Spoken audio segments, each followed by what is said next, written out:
인간에게 주어진 가치 중에 하나는 소유입니다. 소유. 어떤 느낌이 드십니까? 소유는 사람을 무척 기쁘게 합니다. 그래서 하나하나의 소유를 가질 때마다 아주 좋아할 때가 참 많죠. 결혼한 신혼부부들이 처음에 없이 시작했다가 하나하나의 물건을 소유하면서 갖는 그 기쁨, 그것은 굉장히 큰 것이죠. 처음에는 지하방에 살다가 전세로 살다가 그러다가 어떻게 집을 구하게 되면 그 집이 너무너무 좋잖아요. 내 집이라는 것. 내가 이제 마음껏 이 안에서 내 것으로 즐길 수 있다는 것, 그 기쁨은 굉장히 큽니다. 또 우리가 이게 손으로 만져지는 소유뿐만 아니라 우리가 하고 싶은 일을 할 수 있을 때, 그래서 내 자유가 아름답게 펼쳐질 수 있을 때, 그때 정말로 기쁘다, 그리고 아름답다 하는 생각을 합니다. 우리가 살아가면서 공부, 취업, 결혼, 집, 차 등등 많은 것이 어떤 개인에게 소유되어질 그런 많은 것들이 있는데, 그런 것들이 나에게 다가와서 내 것으로 되었을 때 오는 그 기쁨들이 큽니다. 물론 이 소유에는 부정적인 측면도 많습니다. 어떨 때 이 소유가 부정적이에요? 자기 욕심에서 자기 것만을 챙기려고 할 때 이것은 좋은 소유라고 말할 수 없지요.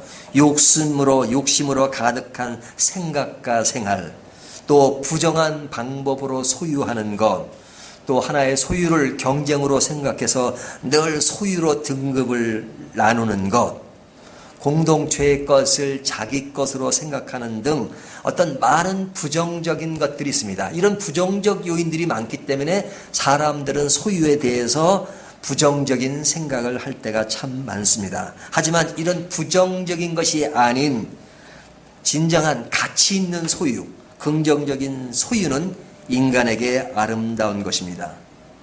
인간은 이런 소유를 가질 자유를 성경은 말씀해 주고 있습니다. 이런 가치를 아는 자들은 그 소유가 얼마나 값지고 사람에게 기쁨을 준다는 것을 알기 때문에 자기 혼자만 소유하는 것이 아니라 나 아닌 다른 사람들도 소유가 굉장히 중요하다는 것을 압니다. 그러니까 자기 혼자만의 소유가 아니라 다른 사람의 소유도 중요하게 생각하기 때문에 다른 사람의 소유에 대해서 관심을 갖는 것, 이것을 다르게 말하면 나눔이라고 할 수 있죠. 그 나눔에 대해서도 관심을 갖는 것입니다. 그래서 이런 소유와 나눔이 함께 어우러져서 살아가는 공동체, 또 개인, 이 모든 것은 아름다운 것이죠. 우리가 어떤 공동체가 아름다운 것인가? 이 소유와 나눔이 잘 이루어진 것입니다.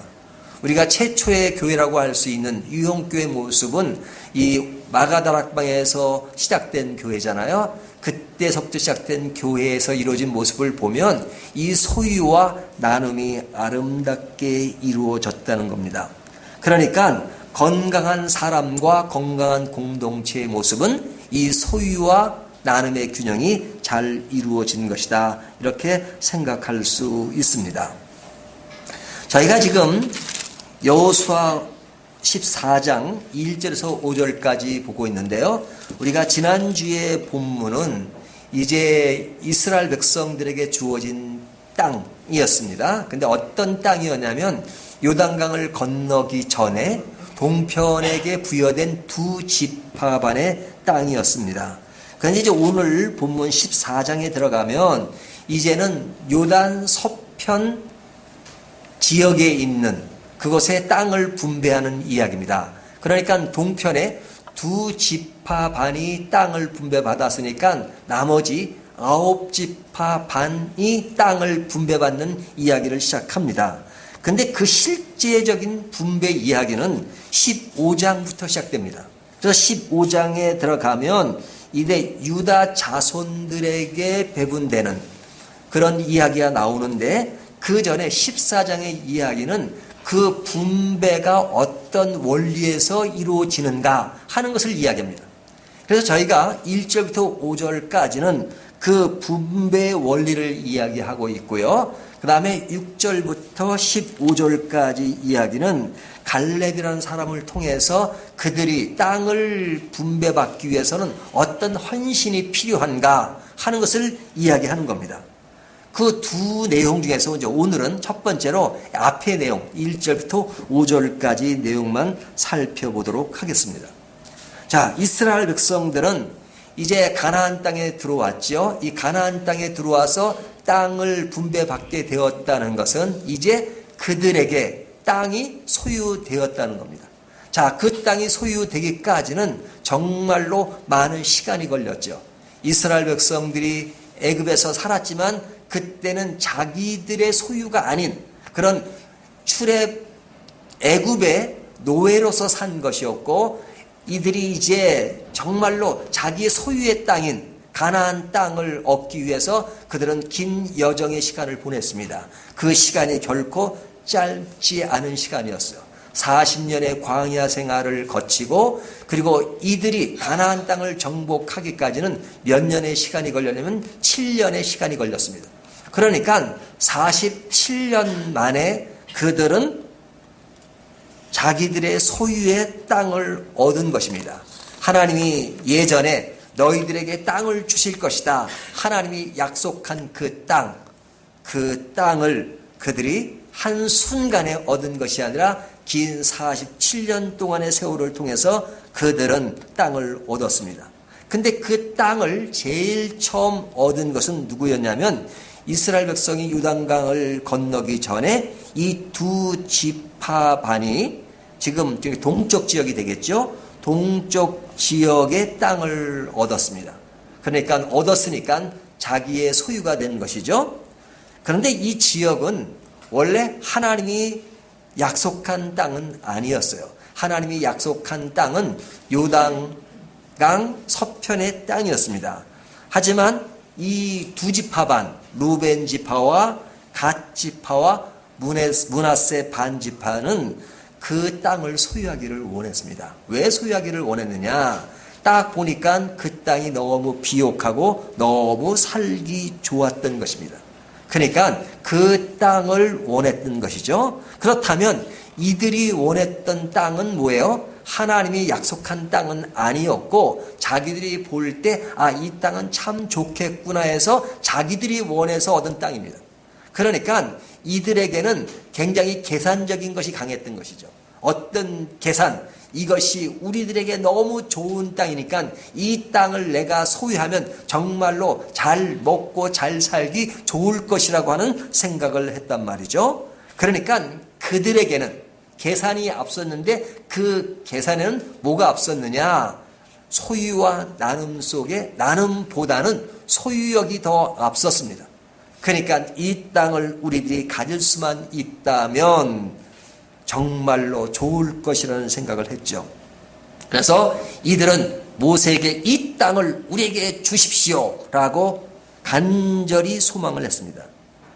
그런데 그 이야기를 들은 모세는 그들에게 그 땅을 허락합니다. 허락할 때 조건이 있었어요. 그 조건은 뭐냐면 너희들이 이 땅, 두 지파 반, 이 땅을 차지하게 되면 우리가 지금 요단강을 건너서 하나님이 주실 땅을 얻어야 할 텐데 그 땅을 얻기 위해서는 많은 전쟁이 필요하다. 그런데 너희가 이미 땅을 차지했다고 해서 그 9지파 반이 얻을 땅에 대해서 너희가 침묵하거나 가만히 앉아만 있다면 결코 그 땅을 얻는 데는 많은 어려움이 있을 것이다. 물론 하나님이 약속하신 것이니까 반드시 주시겠지만 너희가 가만히 있다면 너희는 소유욕에만 관심이 있는 것이고 나누는 일에 함께 동참하는 일이 아니니까 너희들이 반드시 그 9지파 반의 그 사람들이 그 땅을 소유할 때까지 그 전쟁으로 정복하기까지 너희는 그를 도와야 한다 하는 전제를 달았단 말이죠. 그러니까 그들의 계산 속에 소유욕이 강했던 것에 대해서 모세는 너희가 소유만 가지면 안 되고 그것을 나눠야 된다는 것을 더 강조한 것입니다. 그러니까 소유와 나눔의 균형을 맞춰질 때 너희들은 그 땅을 차지할 수 있을 것이다 라고 이야기한 것이죠. 그래서 이제 그런 전제를 달고 이제 그들이 두 지파 반이 요단강을 함께 건너서 그 전쟁에 함께 참여하게 됩니다. 그런데 그들이 이제 요단강을 건너서 9지파 반의 땅을 분배할 때 그냥 가서 차지하기만 하면 되는 건 아니란 말이죠. 그 전에도 전쟁이 있었지만 그 안에서 또 되어야 될 전쟁들이 참 많았습니다. 그런데 자, 그들이 이전 그 전쟁하면서 그 땅을 차지할 때 이야기가 이제 15장부터 나오는데요. 지금 우리가 읽은 것은 14장이잖아요. 이 14장은 이제 그 땅을 차지하기 전에, 소유하기 전에 그 땅에 대한 소유를 어떤 자세로 해야 되는가 하는 그 분배의 원리를 알려주는 것입니다. 우리가 이 원리 안에서 소유와 나눔의 가치를 배울 수 있는데요. 그것들을 우리가 좀 더 살펴보도록 하겠습니다. 자, 이 9지파 반, 즉 하나님이 약속한 땅의 분배는 어떻게 이루어질 수 있는가? 자, 그것을 오늘 본문에 이야기하고 있는데요. 2절을 보십시오. 2절을 보시면 여호와께서 모세에게 명령하신 대로 그들의 기업을 제비 뽑아 9지파와 반지파에게 주었으니 그러죠. 자, 지금 주어진 것은 아니에요. 주었으니라는 그런 원리를 얘기하는 겁니다. 자, 9지파 반에게 땅을 분배할 텐데 어떻게 분배할 것이냐. 예를 들면 이 9지파, 또 12지파는 이 형제들의 이름이잖아요. 요셉의 아들. 그러니까 루벤 지파는 제일 맏형이니까 제일 좋은 것을 주고 둘째 레위, 시므온 이런 식으로 한 것이 아니고 제비를 뽑아서 그들에게 땅을 분배할 것이다 합니다. 제비를 뽑는 것. 그러면 왜 제비를 뽑아야 되는가? 제비를 뽑지 않으면 이들에게 불평이 있을 것이라는 것을 전제합니다. 자, 이제 어떤 지파에게는 A라는 땅을 주고 어떤 지파에게는 B라는 땅을 줍니다. 근데 A가 땅을 딱 받아보니까 선 산이고 그리고 별로 이렇게 이용 가치가 덜해요. 그러면 불만을 갖겠죠. 왜 우리 쪽에는 이렇게 안 좋은 지역을 줬느냐? B 지역을 보니까 너무너무 좋은데 우리는 좀 더 안 좋다. 또 우리는 저쪽보다는 인구가 많은데 인구가 많으면 당연히 더 넓은 땅을 줘야지 저쪽에는 인구가 적은데도 좁은 땅을 주고 우리는 넓은 땅을 주고 우리한테는 좁은 땅을 줬느냐 등등 불만이 많을 거잖아요. 그러니까 그런 불만을 없애기 위해서 각 지파의 장들을 뽑게 합니다. 제일 높은 장들이 이제 나와서 제비를 뽑게 합니다. 제비를 뽑아서 그 땅을 차지하게 되면 어떻게 돼요? 그것은 제비 뽑힌 대로 한 것이니까 제비 뽑기를 잘해서 좋은 땅을 얻으면 다행이지만 좋지 않은 땅을 얻었다 하더라도 이것은 그냥 제비 뽑기를 해서 얻기로 약속한 것이니까 거기에 대한 불만은 없을 수밖에 없단 말이죠. 조금 좀 안 좋은 땅이 나오면 마음은 좀 그렇겠지만 그래도 어떻게 해요? 그리고 자기 지파의 가장 그런 어른이 나가서 그것을 뽑아왔으니까 그 어른에게 당신은 제비 뽑기를 좀 잘하지 그렇게 잘못해가지고 우리가 이런 땅을 차지하게 됐느냐 말할 수도 없잖아요. 세상 사람들은 그런 제비 뽑기를 하면 뭐라 그래요? 운이 좋았다, 운이 나빴다 그러잖아요. 하지만 우리 크리스찬들은 운에 대한 얘기는 하지 않잖아요. 그러니까 제비 뽑기에 대한 결과에 순응하고 그들이 그것을 그냥 만족하고 살아야 하는 것. 이 제비 뽑기라는 이야기가 그 당시 상황으로 얘기되지만 오늘날 우리 그리스도인들은 이 제비 뽑기에서 이루어지는 이 땅에 대해서 어떤 생각을 해야 되느냐. 나에게 주어진 것에 만족한다는 의미를 담고 있는 겁니다. 그렇죠? 우리가 살아가는 사람들의 모습을 보면 어떤 사람은 돈이 많아가지고 굉장히 넉넉하게 살아가는 사람도 있잖아요. 하지만 어떤 사람들은 가난하게 살 수 있단 말이죠. 근데 가난과 부자가 이 세상에 살아가는 데는 존재하는 것입니다. 가난하기 때문에 내가 무조건 잘못해서 그렇다고 말하는 것도 문제죠. 물론 내가 게을러서 가난한 건 문제입니다. 하지만 게을르지 않고 성실하게 살았음에도 불구하고 내가 다른 사람들보다도 좀 덜 가질 수가 있죠. 또 어떤 사람들은 부모로부터 많은 재산을 물려받아가지고 그 많은 재산을 가질 수 있습니다. 그러니까 그 갖고 없는 것 차이가 그 사람의 어떤 전체를 평가하는 기준은 아니란 말이죠. 그래서 그 평가 기준이 아니기 때문에 우리는 어떤 차원으로 생각하냐면 내가 작든지 크든지 이 모든 것은 하나님이 주신 것이다. 그러니까 하나님이 어떤 사람에겐 좀 더 많은 것을 주시고 어떤 사람에겐 조금 주셨다 하는 것 자체도 인정하는 것이죠. 그러니까 제비를 뽑았을 때 나에게 좀 더 덜한 것이 왔다 그래가지고 그것을 가지고 불평할 수 없단 말이죠. 우리들에게 세상 살아가는 것은 다 제비뽑기로 된 것이 아니지만 그 원리는 우리들에게 주어진 것이 큰 것일 수 있고 작은 것일 수 있지만 우리는 그것에 대해서 하나님께 감사하고 만족하며 살 수 있는 것. 그것은 우리에게는 하나님이 주신 기준으로 보기 때문에 세상 사람들은 그냥 어떤 그런 정확한 잣대를 가지고 내가 없으면 굉장히 나는 어려운 처지에 있다고 생각하지만 그리스도인은 그렇게 생각하지 않는다.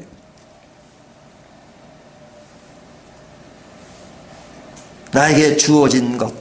그래서 그것에서 만족하고 내가 5달란트를 받든 2달란트를 받든 1달란트를 받든 하나님 나에게 맡겨진 것에 최선을 다하는 것. 그렇잖아요?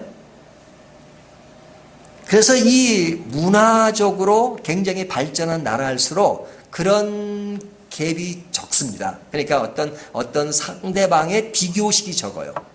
하지만 후진국일수록 어때요? 비교식이 강하죠. 비교식이 강하다 보니까 자꾸만 부정이 나오고 그러는 것입니다. 예를 들면 이 유럽에 가보면요, 이렇게 지하철 안에서 이렇게 신문을 봅니다. 근데 신문에도 등급이 있어요. 지식인들이 보는 신문이 있어요. 예를 들면 영국 같은 데는 제일 그런 지식인들이 보는 것이 이 더 타임즈입니다. 더 타임즈는 좀 더 이렇게 그 뭐 문장이라든지 그 수준 높게 돼 있어요. 그 다음에 좀 서민들이 보는 신문들이 있어요. 선이라는 신문도 있고 그런 것이 있습니다. 그러면 그 등급이 있다는 것은 누구나 다 아는 얘기예요. 그 사람들은. 그러니까 아주 제일 높은 수준의 신문이 있고 그 다음에 좀 더 낮은 신문, 그런 것이 있습니다. 그러면 아마 내가 좀 수준 낮은 신문을 본다 그러면 나는 좀 더 사람들이 나를 우습게 생각할 거야. 그렇게 생각한다면 그 신문을 지하철 안에서 볼 수가 없겠죠. 하지만 영국 같은 데 가면요, 신문들을 쫙 봐요. 쫙 보면은 자기 수준에 맞는 신문들을 봐요. 어떤 사람은 타임즈를 보고 어떤 사람은 선을 보고 다 봐요. 하지만 그것에 대해서 전혀 나는 수준 낮은 신문을 보니까 나는 창피해. 막 그렇게 생각한다면 그 신문은 못 볼 겁니다. 하지만 그들은 전혀 그런 것에 개의치 않아요. 개의치 않고 내 수준에 맞게 노는 겁니다.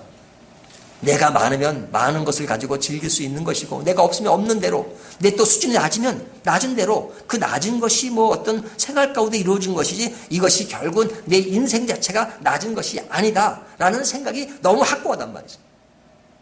그러니까 내가 높은 수준에 있다 그래서 남을 얕보지도 않고 또 내가 낮은 수준에 있다 그래서 그것에 대해서 열등의식을 갖지도 않고 물론 인간이니까 완전히 그것을 다 해소할 수는 없지만 그들의 문화가 그래도 기독교 문화가 오랫동안 지속되면서 그런 것들을 뛰어넘는 수준이 되었단 말이에요. 하지만 우리들에게 아직까지 기독교 사상이 우리를 지배하고 있지 않다 그러면 자꾸 이러한 그런 비교식 가운데서 내가 낮으면 왜 나는 낮은가? 내가 높으면 또 교만해지고 사람들을 무시하고 그런단 말이죠. 무시해서도 안 되지만 그러나 내가 왜 이런 처지에 있느냐고 그런 다른 사람들에 대해서 비판을 쉽게 하는 것도 문제가 될 수 있죠.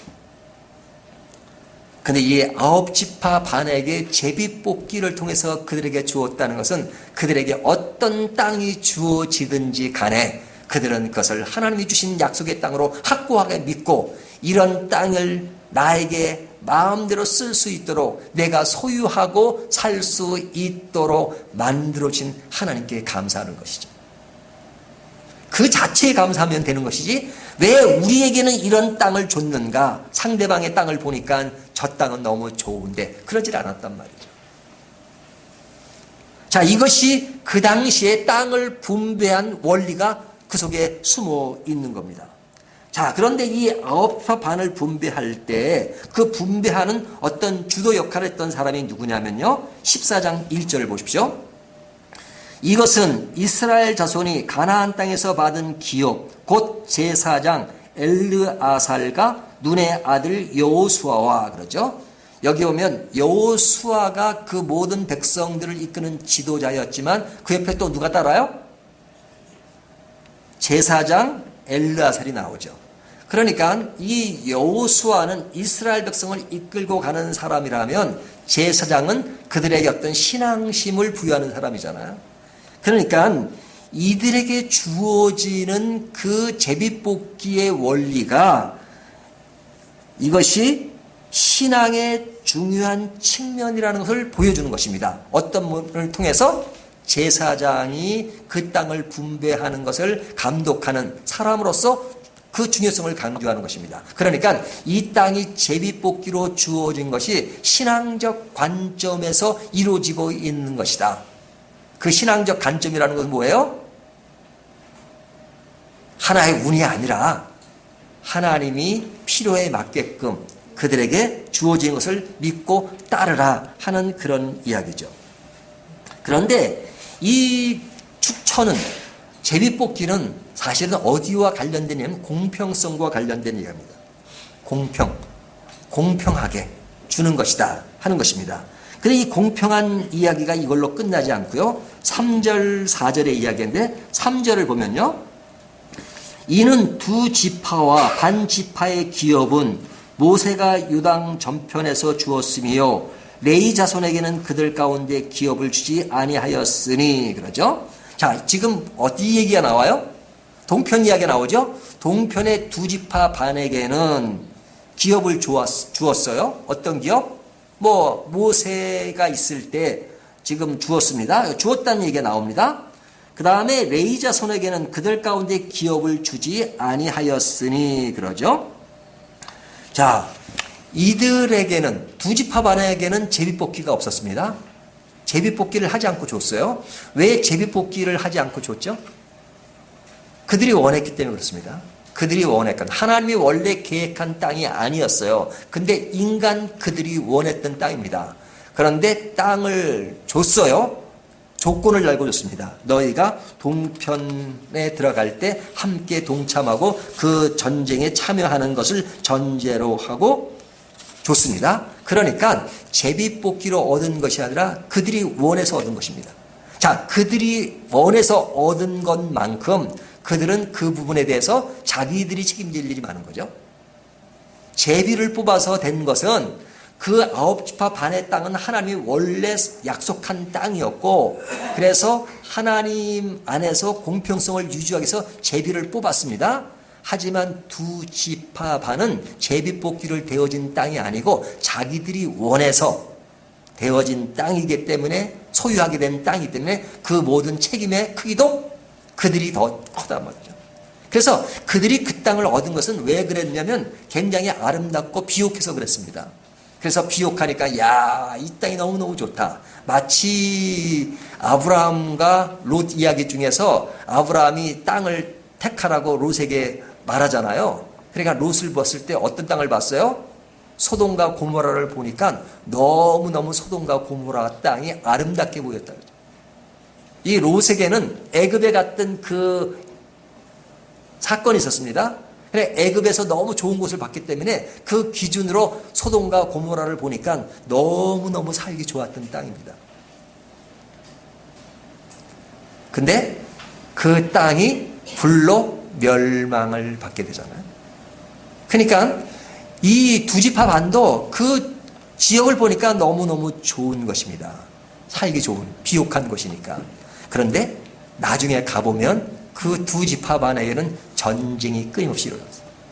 항상 분쟁과 전쟁이 있었어요. 그러니까 눈으로 보이는 땅은 비옥했고 살기도 좋은 조건이었지만 그 땅이 평화롭게 살려면 어때요?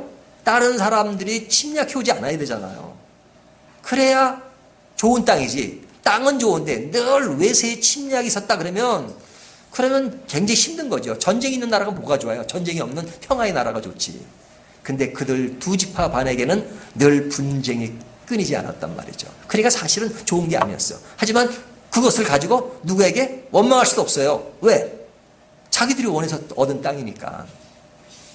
그러니까 이들은 자기들이 원해서 얻은 땅이니까 이들은 죄에 놓고 이제는 하나님이 원하는 땅에서 하나님이 공평성을 가지고 하기 위해서는 9지파 반에게만 제비뽑기를 하게 하셨다 하는 말을 하는 겁니다.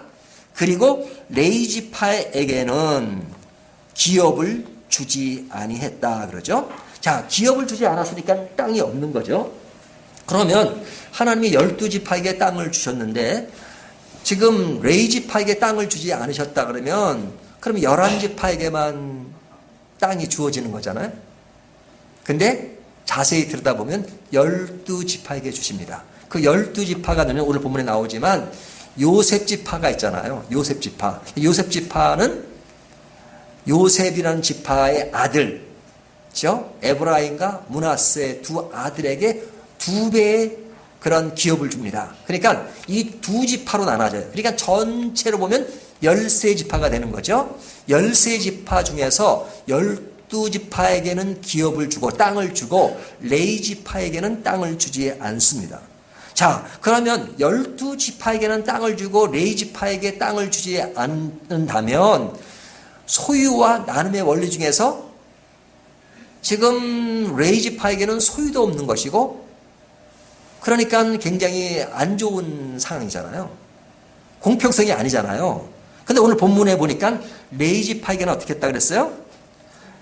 레위지파에게는 기업을 주지 아니했다. 그러지만 뒤에 가보면 4절 하반절에 보면 레위 사람들에게 아무 분깃도 주지 아니하고 다만 거주할 성읍들과 가축과 재산을 위한 목축지만 주었으니. 자, 레위지파는 지금 한 곳에 모여 사는 것이 아닙니다. 각 지역에 나눠져요. 지역에 나눠지면 그들은 그곳에서 이제 살아야 되잖아요. 그러니까 살 집을 주고 그 다음에 가축과 재산을 위한 목초지를 주었다. 그죠? 이 목초지는 뭐냐면 이들이 이제 제사를 드리는 일을 담당하니까 제사를 드리면서 받는 동물들이 있잖아요. 그 동물들을 키울 수 있고 그들을 소유할 수 있는 그것을 줬단 말이죠. 그러니까 전체적으로 레위지파에게 땅을 준 건 아니지만 그 제사장들이 살 수 있는 환경을 마련해 줬다는 겁니다. 그 당시에는 도피성이라고 있었잖아요. 도피성도 레위지파가 관리하고 그 다음에 제사 지내는 것도 레위지파가 관리했으니까 그들에게 필요한 것들을 줬단 말이죠. 살 수 있는 기본적인 것을 줬어요. 그러면 생활은 어떻게 하느냐? 이 생활은 12지파가 11조를 내는 그 11조를 받아서 레위지파가 살 수 있도록 한 것이죠. 그러니까 지금 레위지파가 살 수 있는 것은 다른 지파의 무엇 때문에 살 수 있는 거예요? 나눔 때문에. 그들은 하나님 주신 땅을 소유했지만 그 소유로만 끝난 것이 아니라 그 땅은 레위지파도 같은 지파니까 그 지파도 소유할 수 있도록 해야 된다는 것이 전제. 그러려면 우리의 나눔이 있어야 그들도 소유할 수 있다는 전제를 둔 것입니다. 그러니까 오늘 본문이 주어진 것은 뭐냐면 하나님이 주어진 이 땅을 너희가 주었으니까 소유할 수 있다. 하지만 너희만 소유하는 것이 아니라 레위지파에게 분깃이 없다는 것은 결국은 그들은 끝났다는 것이 아니라 그들에게 하나님이 살 수 있는 터전을 마련해 주고 그리고 너희들의 11조를 통해서 결국은 그들도 함께 살 수 있다는 것을 보여주는 것입니다. 그러니까 이 원리가 소유와 나눔의 원리가 다 들어있는 거죠. 그래서 이 소유와 나눔의 원리는 이것으로 끝나는 것이 아니라 이스라엘의 그 되어지는 그 어떤 내용들을 보면 그런 제도들이 많습니다. 그 제도가 하나가 또 뭐냐면 신년 제도가 있습니다.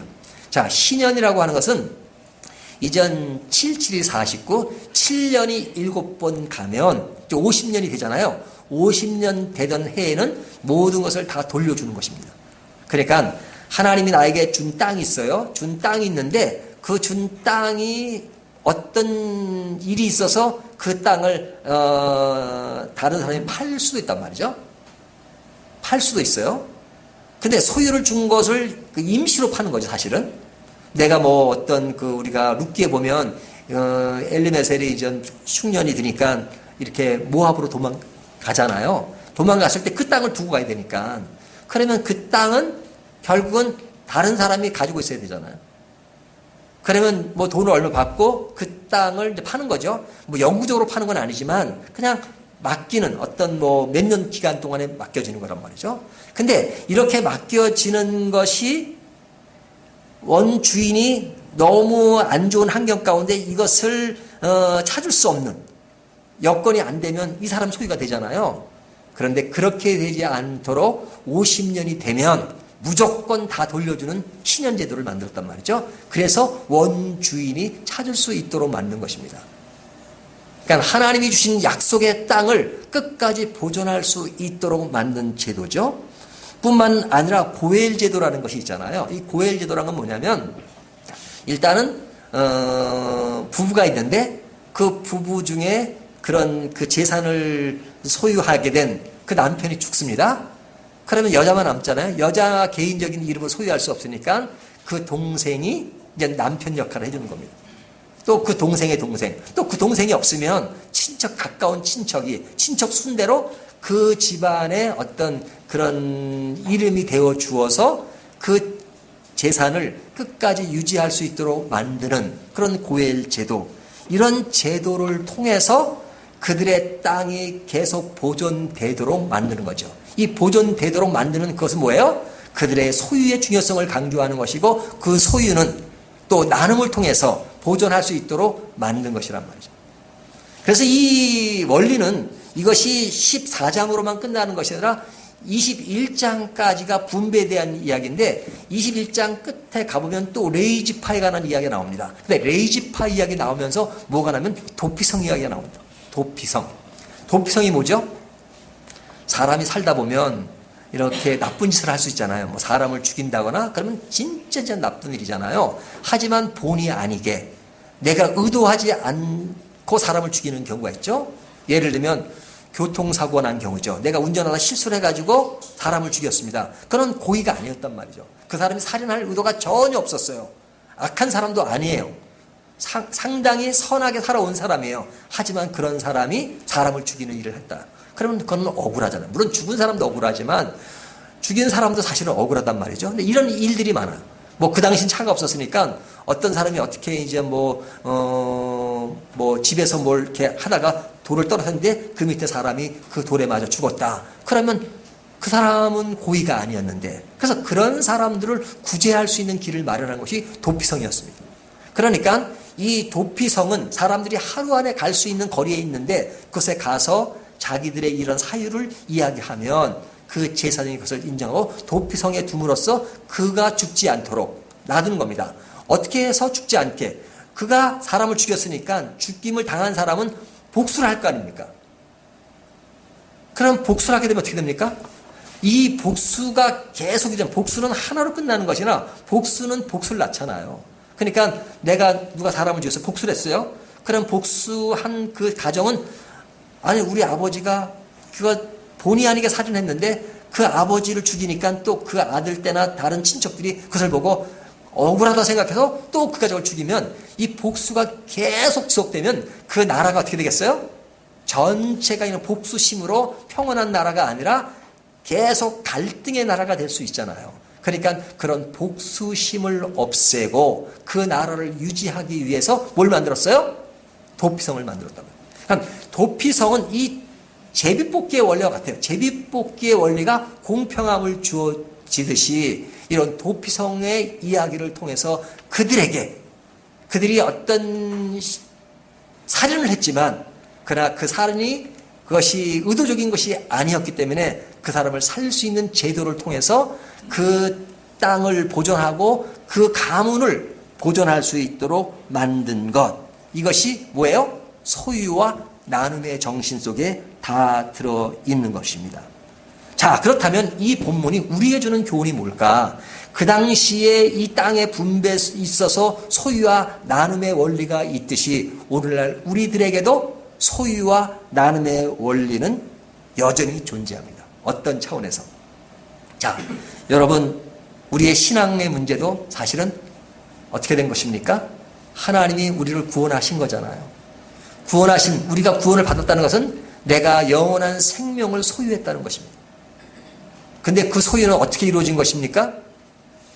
하나님께서 우리에게 그런 것을 소유할 수 있도록 주신 것이죠. 이스라엘 백성들에게 가나안 땅을 주신 것처럼 우리에게 구원을 주신 것입니다. 그러니까 하나님이 구원을 우리들에게 주신 것은 뭐예요? 하나님의 나눔이 이루어진 것이죠. 그 나눔 속에 우리는 소유를 갖게 된 것입니다. 영원한 생명을 소유하게 되었습니다. 그 소유는 우리의 소유뿐만 아니라 또 다른 사람도 소유해야 하니까 다른 사람이 소유할 수 있도록 우리가 나눔을 주는 것이 뭐예요? 전도라고 할 수 있죠. 우리가 이 소유와 나눔의 원리는 꼭 어떤 신앙의 어떤 구원의 문제만 해당되는 것이 아니라 우리의 모든 삶의 영역 속에 포함된 것입니다. 그러니까 주님과 우리의 관계 속에서도 소유와 나눔이 있어요. 그래서 신약 성경에는 뭐라고 말하고 있습니까? 내가 주 안에, 주가 내 안에, 예수 안에 내가 있고 또 내 안에 예수님이 계신다는 말씀하잖아요. 내가 예수님을 소유하고 하나님을 소유한다는 말은 좀 불경건해 보이잖아요. 하지만 성경은 이렇게 말하고 있습니다. 내 안에 그리스도가 나를 지배하고 하나님이 나를 지배할 때 우리의 삶은 보다 기쁘고 넉넉한 것입니다. 하나님이 내 소유가 아니고 예수 그리스도가 내 소유가 아니면 그 신앙에 기쁨과 감사가 없는 거죠. 하나님이 나와 떨어져 있고 내 소유가 아니라면 또 하나님 안에서 우리는 하나님의 소유, 자녀가 되었다는 것은 얼마나 감사한 일입니까? 소유의 기쁨은 너무너무 가치가 있는 것입니다.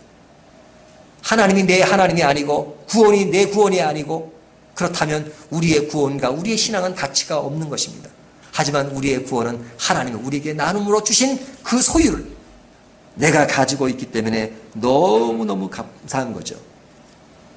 우리에게 부모를 주시고 자녀를 주시고 형제를 주시고 이웃을 주시고 그리고 모든 삶에 필요한 재산을 주신 것들은 너무너무 감사한 것이죠. 우리가 살 수 있도록 하나님이 우리에게 소유를 하도록 주셨습니다. 무엇 속에서? 하나님이 나눠주심으로. 우리에게 주어진 물질도 무형자산도 소유와 나눔 속에서 살아가는 것, 이것이 성도들이 가져야 될 신앙의 원리라는 것입니다. 하지만 이 소유의 개념이 그릇되게 가면 어떻게 됩니까? 소유만 갖고 나눔이 없는 것이 되어버린다면 그것이 뭐가 되는 거예요? 칼을 의사가 들으면 굉장히 유효한 것이지만 그러나 강도가 들으면 그 칼은 나쁘게 사용되는 것처럼 소유는 귀한 것이지만 이 소유가 자기 개인의 욕심과 부정한 방법으로 소유가 이루어지고 그리고 나눔이 없는 소유가 되어버린다면 그것은 굉장히 나쁜 것이죠. 그래서 우리에게 주어지는 소유가 어떤 것이 가치가 있는 것인가? 그 소유가 진정 가치가 있는 것은 원초적으로 주신 하나님으로부터 나온 소유일 때, 나눔일 때 그것이 가치가 있는 것이고 그것이 가치가 있다 그러면 그 소유는 나 혼자만 갖는 것이 아니라 다른 사람도 소유의 중요성, 소유의 문제를 존중하고 그들의 소유를 가질 수 있도록 그들이 힘이 못 미친다면 나의 나눔을 통해서 그들이 소유할 수 있도록 만들어주는 것, 이것이 오늘 본문에 나타난 여호수아가 백성들에게 나눠진 그런 땅의 분배를 통해서 이야기해주는 신앙의 원리라고 말할 수 있습니다. 그래서 오늘 본문 1절에 보면 제일 하반절에 이스라엘 자손 지파의 족장들의 분배한 것이니라, 분배라는 말이 나오죠. 또 5절에 보면 제일 마지막에 그 땅을 나누었더라. 분배와 나눔의 원리는 바로 이런 소유와 분배의 원리에서, 나눔의 원리에서 아름답게 주어진 것이다 하는 것을 보여주고 있습니다. 우리가 이 말씀 따라서 우리의 삶이 늘 하나님이 주신 소유와 그 소유를 나눔으로써 우리의 신앙을, 우리의 삶을 보다 넉넉하게 만들어가는 저와 여러분이 되시기를 주님의 이름으로 축원합니다.